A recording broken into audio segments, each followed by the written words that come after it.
Hi guys.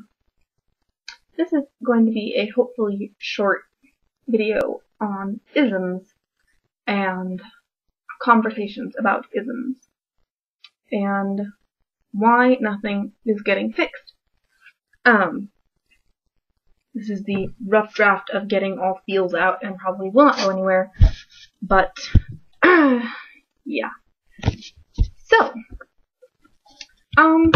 recently there's been a lot of discussion about cultural appropriation, and this has been facilitated by things like white female teenagers wearing things like bindi or headdresses, or painting their faces as sugar skulls for Halloween.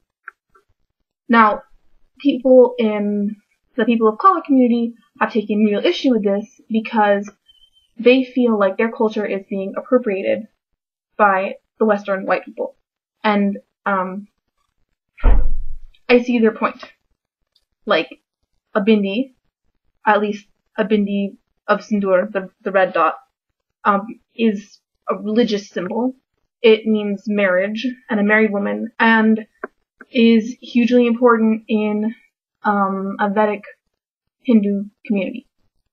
So if you're gonna run around with one of those on your forehead, and you're some single white teenager who has no idea what she's doing, I can understand why that's offensive. Same with a Native American headdress. Those are symbolic, they are cultural and religious artifacts. They're used in ceremonies, and there's a lot of meaning behind them that makes it incredibly ridiculous for a white girl to wear them. Especially because, they are almost exclusively male artifacts. Come on. Cultural context, y'all. But then, on the other hand, you have something like somebody who's white wearing sari, which some people would cry appropriation at, and some people don't. You have something like wearing turquoise jewelry made by a Native American artist. Again, there are differences of opinion on this. Some people say it's appropriation, some people don't. Some people claim it's based on context. Are you wearing it as part of a stereotypical Native American costume, which tends to be this amalgamation of all the different tribes and cultures that have kind of existed in North America, and claiming it's some pan-Native American thing? That's ridiculous. But they would say if you're just wearing it because you appreciate the piece of jewelry and you appreciate the culture that it comes from, that's okay. So there's all this discussion, but one thing I hear is that somebody who is white should not be taking part in this discussion. So that's one thing. And then you have the feminist movement. I consider myself an ardent feminist. I have been since I was young. My mother was one of the 90s feminists. And one thing I've noticed is this desire to exclude males from the conversation. People have been saying males shouldn't be posting about feminism. Males should not be commenting on feminist articles. Males should not be having any part in discussion of feminist issues. So that's another thing. I have a problem with this. And my problem is thus. These issues, things like racism, imperialism, sexism, and even things like ageism, or, the religious wars that have come up, or religious kind of underground wars, like the blowing up of Buddha statues in Middle Eastern countries.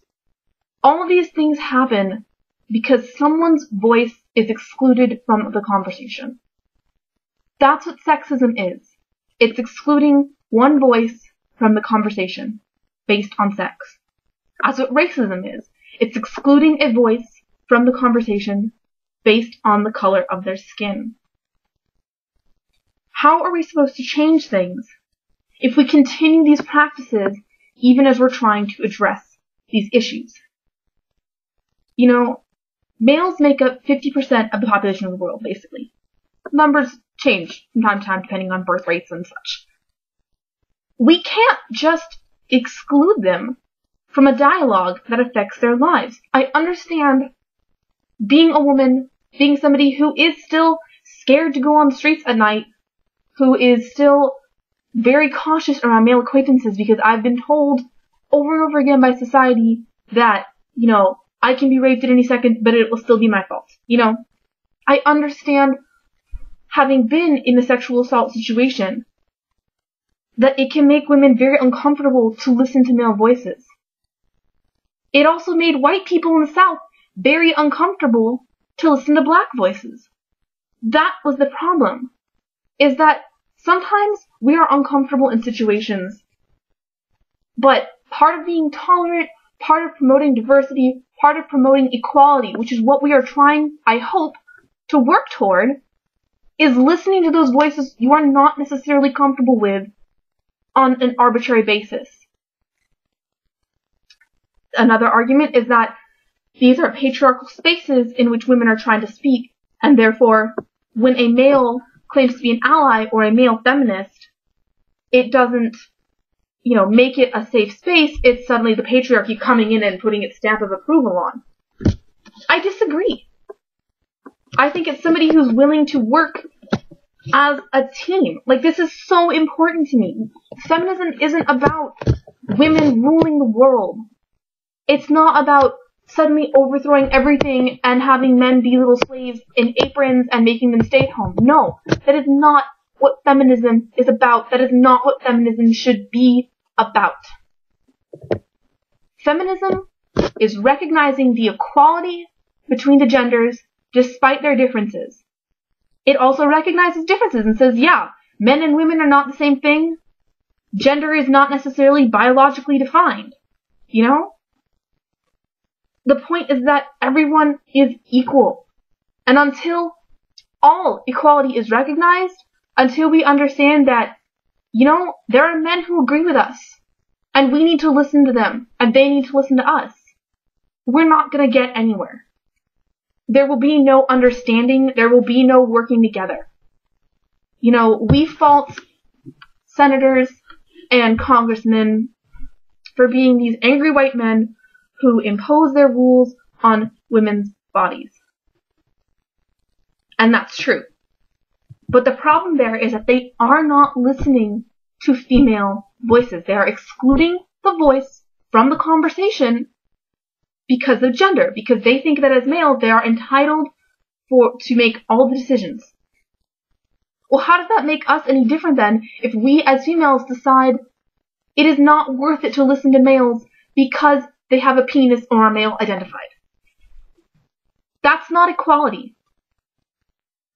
Similarly, and this is a very sensitive issue, and I understand that I'm white, I am not a person of color. I have a teensy tiny bit of Native American background, but clearly not exactly part of my own cultural heritage. I was not raised anywhere near a reservation. I didn't even have any Native American friends in high school because they're kind of uncommon in downtown Los Angeles. So I can't claim that cultural identity.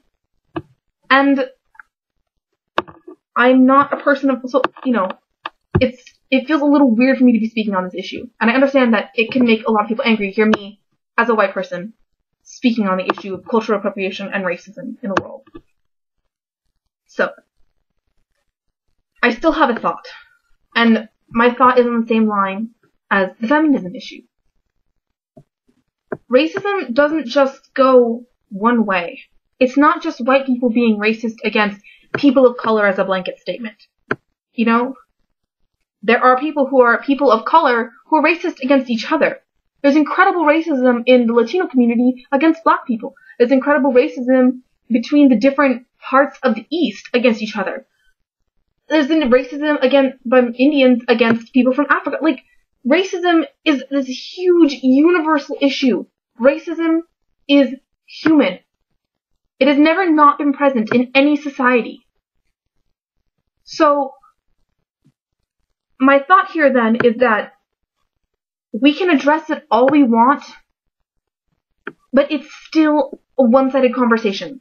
We're still stamping out people's voices based on skin color. That's not okay.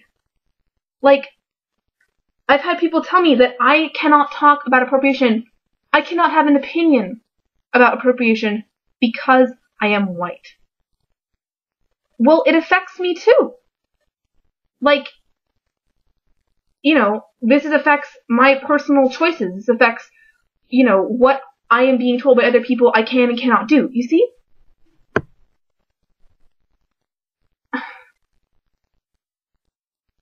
I know I'm going to get a lot of flack for this opinion. But I have to put it out there. We cannot reach any kind of understanding as a global community, as a local community, as a web-based community, unless we take into account all voices on an equal playing field. Like, there's no point in trying to work for equality if we're not willing to practice it while we are working for it. There's no point. Nothing's going to happen.